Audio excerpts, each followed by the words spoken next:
So rather than go find a job in the steel mill, I decided to join the service. And I chose the Navy.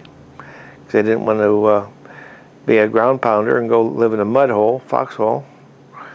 I could have joined the Air Force, I suppose. But I don't know, I sort of took to the Navy, and that's how I got there. See, January '59, I went over to the recruiter, which is in Charleroi, across the river from home.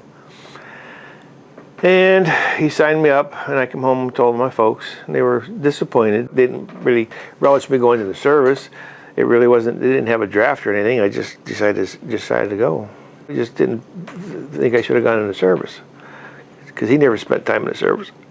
He had tried, but during the war, but because he was married and I think working in the steel mills, they didn't want to take him, so he didn't go.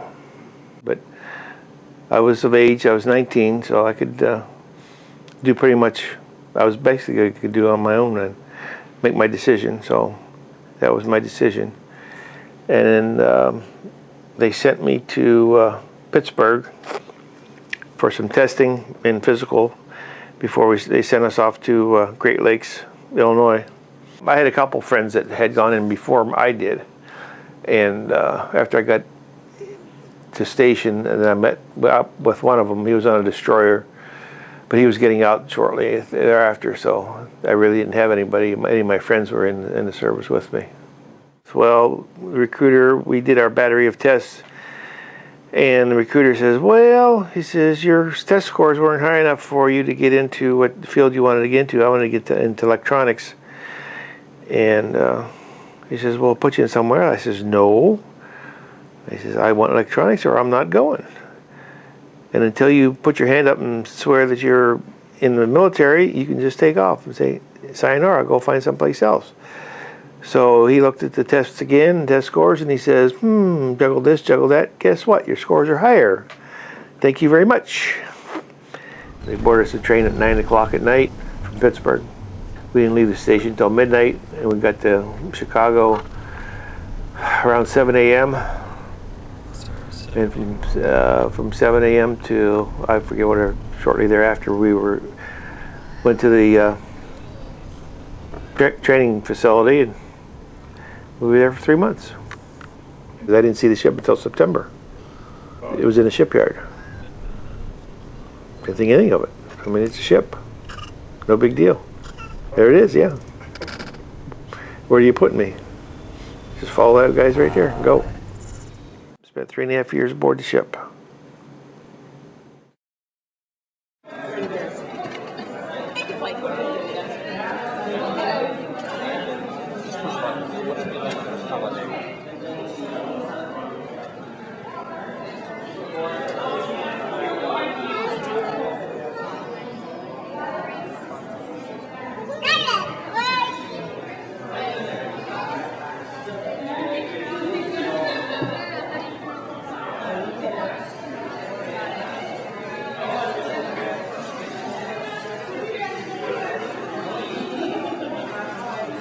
August 13th.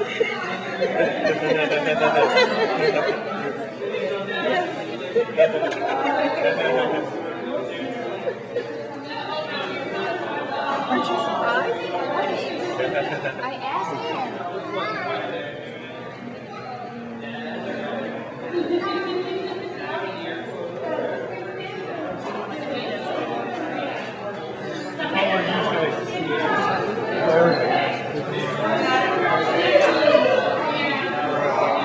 So, were you surprised? Yes, very much. Are you going to get off work? Yeah, I'm off work. Taking vacation. Okay. Happy birthday. You had your dad in tears. Went aboard ship in '59.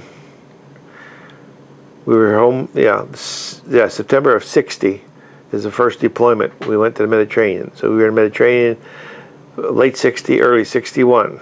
Came back in early spring of '61, back to the States. Went to the shipyard for minor repairs, whatever. Back to the pier. We did exercises off the Atlantic coast. And then that following September went back to the Mediterranean again. So we had from September through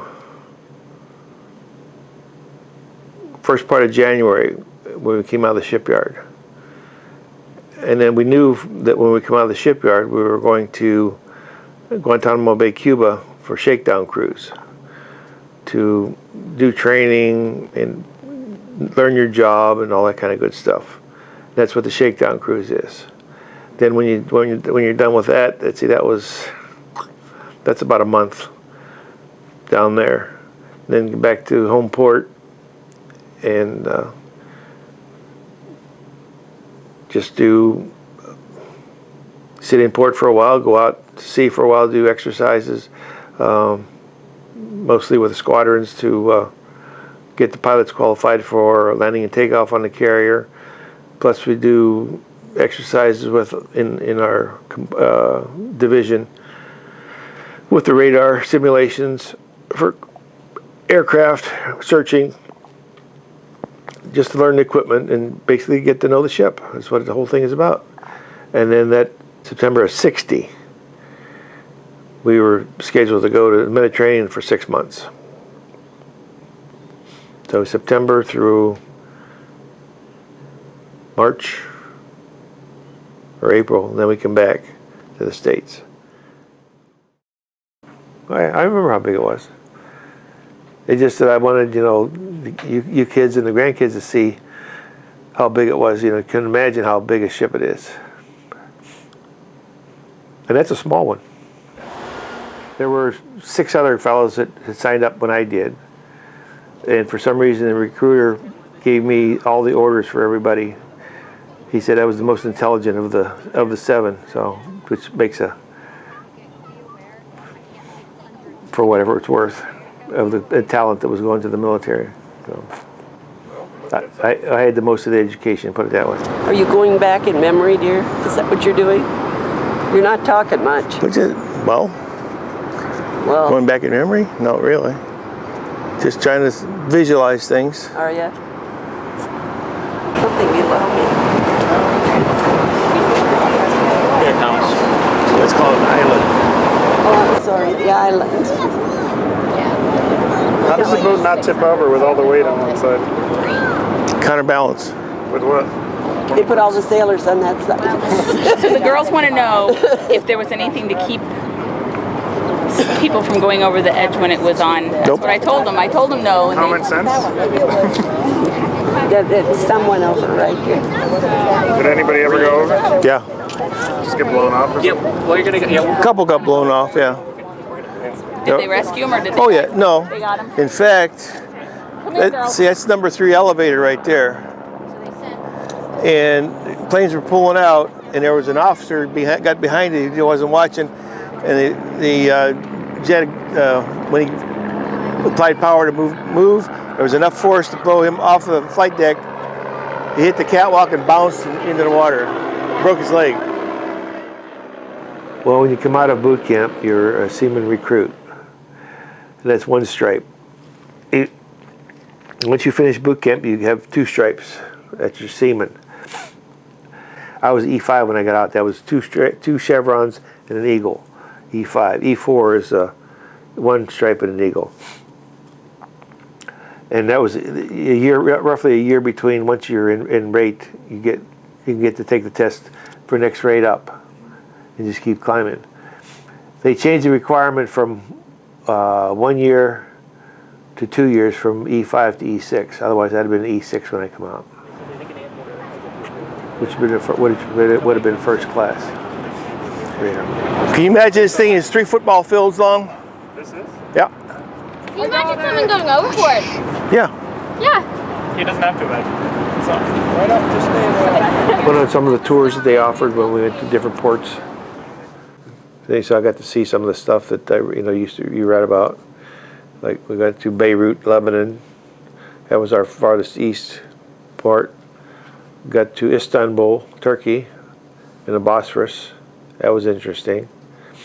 Got to Athens, Greece. Of course, our home port when we were in the Mediterranean was Naples, Italy.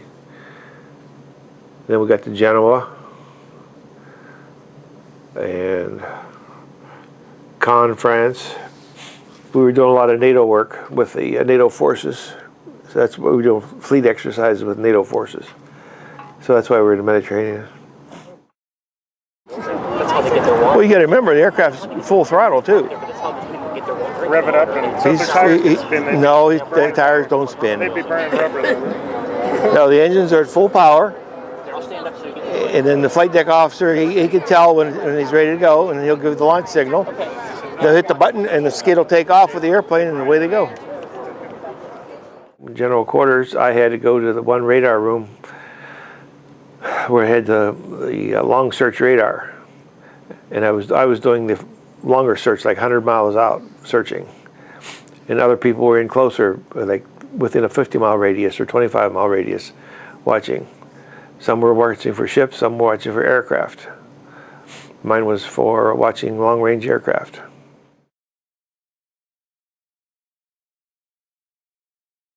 It was enjoyable. I mean, I did my job what I was supposed to. I got moved around, and because I did what I was supposed to, and so they put me in charge of different things. So I must have done something right. They got me clearance for top secret clearance for the one electronic countermeasures room. So they must have saw something there to put me into that category. So. Combat Information Center.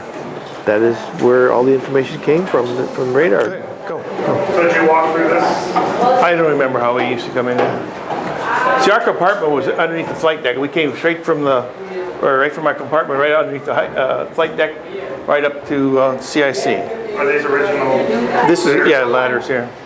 What? These are? No. Yeah, this is. So you can let the gunners know where aircraft were coming in to look for, and direct aircraft to those positions. That's what it is. That's why they have 20-year-olds on these ships. Yep, that's why. Flat and simple, Combat Information Center. Oh, good.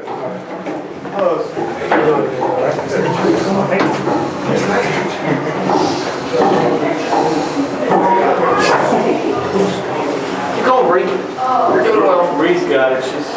There you go. She's counting. Not a lot of 4-year-olds serving in the Navy. Yet.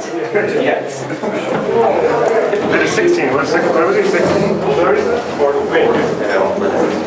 No, that one guy? He was 16 on the outside? 14.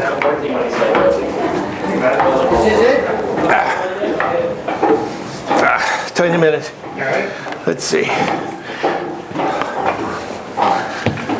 CIC, yes, this is it. Finally. Holy crap. Has it changed, has it? Oh yeah. Has it? Oh yeah. Oh yeah. There's our plotting board there. They hid it behind glass? No, this was all open. There's our radars. Yeah, well, glasses to detect different. Right. We use these radar scopes. See that little room back there? That's the ECM room where we had secret communications with plotting board there. It looked a lot bigger though from when than it does now. Where did you sit and do stuff? Everywhere. Behind the board here, anywhere here. So what did you do? Sat on a radar scope, plotted. What does that mean? You plot traffic, aircraft, ECM board. And then I don't know how I need it here anyway. Yep, miss all our stations. remember the briefing room, right? No, Pilots? not me. Get out here? Huh? Never got I didn't have to go in there. This is your world? Right? This was this is where I worked. This is where I worked. So you did this every day? Every day, 3.5 years. There really wasn't much. All you do was watching a radar scope.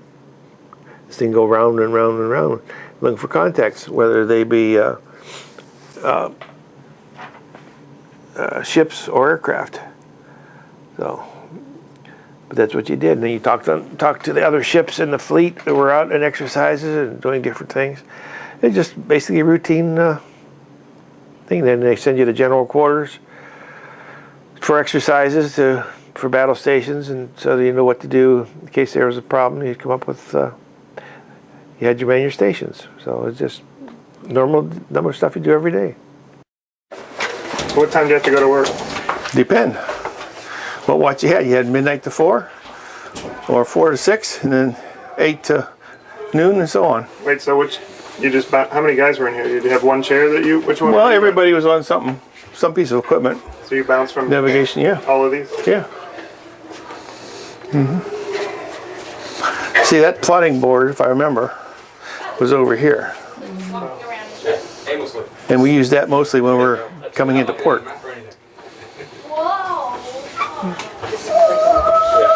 So how long in here? Because you don't see much daylight in here. You see no daylight. This is dark room. 4-hour shifts. Yeah. Except when we're on general quarters, then it could be days. Really? Mm-hmm. Did they bring you food? No, we got a break to get food, but we were able to get down and get stuff. But this is where I worked. Knew all this equipment. That's pretty much it. Little compact CIC. This is where the brains of the ship. From top to bottom. I got to the bottom of the ship a few times looking for supplies and stuff. It's massive. Like a labyrinth. Yeah, big labyrinth. But at first it seems overwhelming, but once you get to know the thing, I mean, it's simple to get to different places. Yeah, here's my other radar room right here. I spent many hours in here.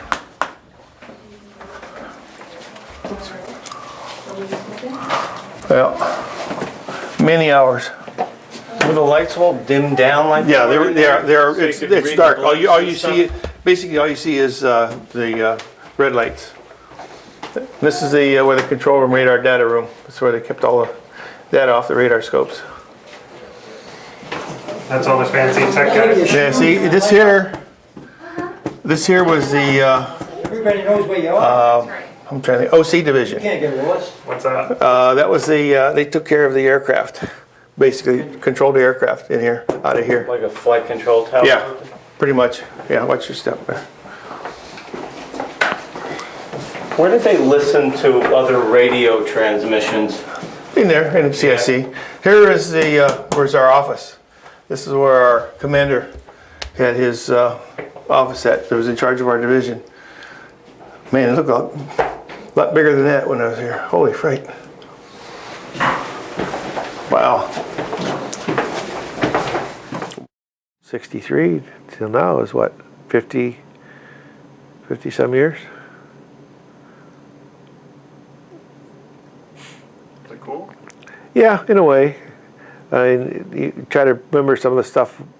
Well, with all that stuff in the hangar deck, they're blocking a lot of the ways we used to get around. It's kind of made it a little difficult to see, to orient yourself to how do you get from point A to point B. So, but it was interesting to see that.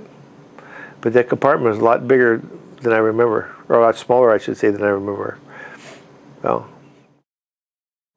because we had come back from the Mediterranean and went to the shipyard for repairs and refurbishing, and being that I was going to get out in '63, that's when the Cuban Missile Crisis happened, and they were taking guys off our ship and put them on the picket ships in the Caribbean, and I would have been gone, but being I was a short timer and I wasn't going to re-enlist, they didn't send me down, so I didn't go. I had my car there, but I didn't want to drive home on my discharge because I didn't want anything to happen on the way home. I wanted to make it home safely, so before we shipped out to Cuba, the one friend of mine who was on board from Monessen, we drove our car home with the stipulation we would fly back to Norfolk, and which we were planning on anyway. So we only had a 48-hour pass to get home and get back. So that's what we did. So we brought the car home, we flew back, and then when we got done with the halfway through the shakedown, that's when they gave me orders to come home. And so I took it and says, "See you guys, bye," and away I went.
now that we're here.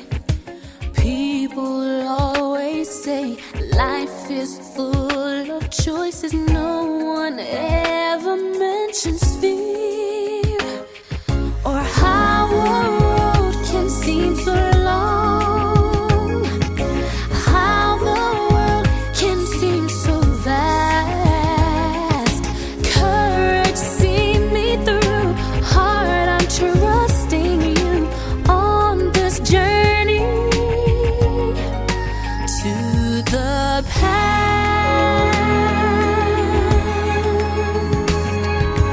Somewhere down this road, I know someone's waiting. Years of dreams just can't be wrong. No, arms will open wide. I'll be safe and wanted. Finally home where I belong. Well, starting here, my life begins. Starting now, I'm learning fast. Courage, see me through. Heart, I'm trusting you on this journey to the past.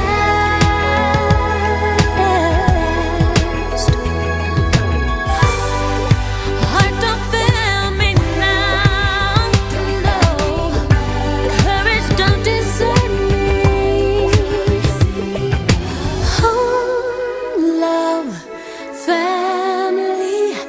There was once a time I must have had them too. Home, love, family. I will never be complete until I find